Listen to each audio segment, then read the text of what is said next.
Untuk mengetahui perkembangan pembangunan tol Cibitung Cilincing, simak liputan jurnalis CNBC Indonesia Mira Rahmalia dan juru kamera Ari Budi dan Rian Ihwan dalam Fokus on Infra on Location berikut ini.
Sebanyak 1.486,83 km.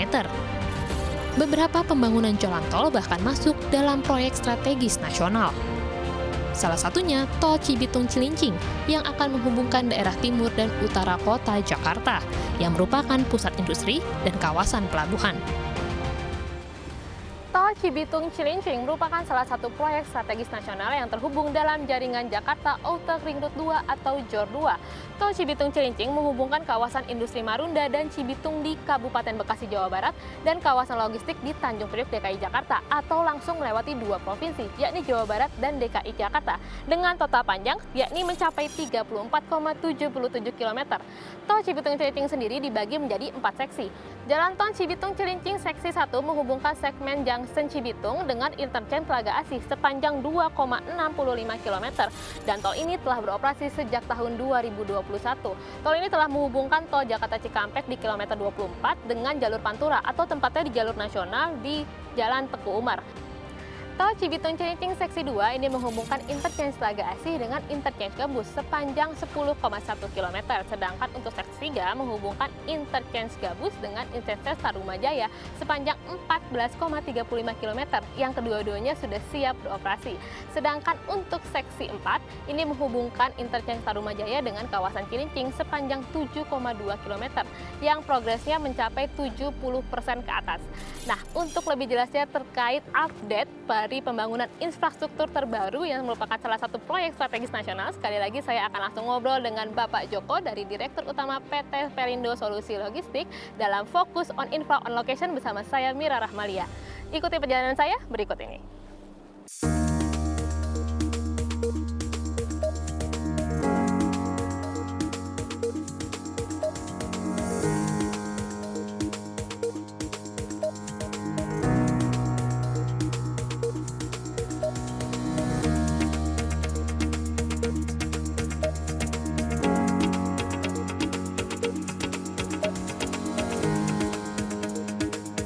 Untuk membahas progres jalan tol Cibitung Cilincing, saya akan langsung mengulasnya di depan seksi 2 ini di gerbang tol Gabus. Sudah bersama saya Direktur Utama Pelindo Solusi Logistik, Bapak Joko Nurhugra.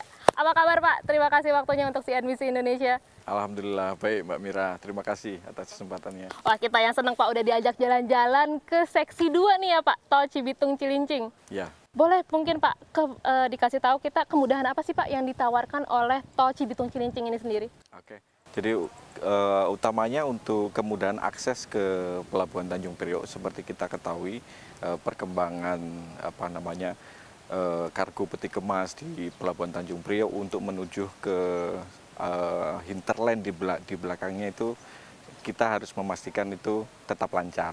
Jadi ini sebagai opsi tambahan, jadi dari seluruh kawasan industri yang mendukung atau memerlukan Pelabuhan Tanjung Priok sebagai untuk intermodanya supaya tetap lancar, sehingga perkembangan distribusi barang di wilayah Jakarta dan sekitarnya tetap bisa dipastikan tetap lancar. Nah, untuk menjaga kelancaran, emang sebelumnya kalau kendaraan-kendaraan peti kemas gitu Pak misalnya, yang mau ke Tanjung Priok harus lewat mana Pak sebelum misalnya adanya Cibitung Cilincing ini? Ya, selain menggunakan jalan yang biasa, memang ada akses dari lewat Cikampek yang masuk ke Priok.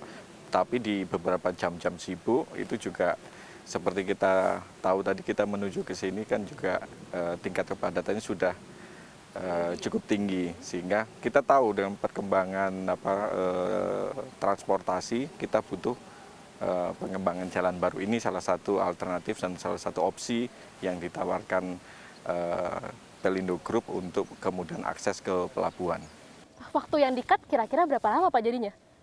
Kalau perkiraan kita dari 1 sampai 1,5 menjadi cukup 30 menit saja. Jadi 50% berarti waktu yang dipangkas, berarti sangat mengurangi beban juga dia Pak, tol Jakarta Cikampek maupun tol dalam kota. Ya. Oke Pak, mungkin bisa kita dikasih tahu progresnya udah seperti apa Pak untuk seksi 2, seksi 3 maupun nanti seksi 4 Pak? Ya, jadi JTCC terjadi 4 seksi. Seksi 1 sudah selesai dan beroperasi mulai tahun kemarin, yang saat ini kita berada di seksi 2 dan seksi 3, jadi sudah selesai 100%, tinggal di seksi 4 yang sudah progresnya sudah 76%.